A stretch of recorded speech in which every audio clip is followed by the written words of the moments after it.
Vatandoshlar jamoat fondi O'zbekiston Respublikasi davlat bayrog'i qabul qilinganligining 34 yilligi munosabati bilan Bir bayroq ostida nomli xalqaro onlayn tanlovni e'lon qiladi.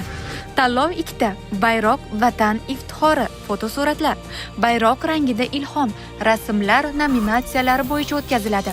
Fotosuratlar nominatsiyasida ishtirokchilar o'zlari bo'lib turgan mamlakatlarning mashhur manzaralari, tarixiy yodgorliklari yoki zamonaviy shaharlar fonlarida O'zbekiston Respublikasi davlat bayrog'i ishtirokida tushgan fotosuratlarni taqdim etadilar.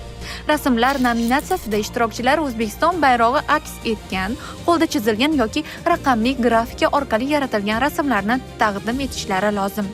Baholash esa quyidagicha: bayroq vatan iftixori nominatsiyasidagi fotosuratlar saralanadi va eng saralari fondning Instagram va Telegram sahifasiga O'zbekiston farzandiman hashtagi ostida joylanadi. Shuningdek, fondning Telegram sahifasida ovozga qo'yiladi va kuzatuvchilar tomonidan ma'qullangan ijodiy ish sohibi g'olib deb topiladi. Bayroq rangida ilhom nominatsiyasi bo'yicha kelgan ijodiy ishlar esa O'zbekiston Badiiy akademiyasi tomonidan baholanadi.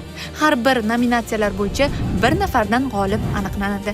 G'oliblarga grafik planshet, fotoapparat va maxsus sertifikatlar taqdim etiladi. Ijodiy ishlar joriy yilning 18-noyabriga qadar qabul qilinadi. Tanlov haqida batafsil nizom orqali tanishishingiz mumkin. Barcha vatandoshlarga omad yor bo'lsin.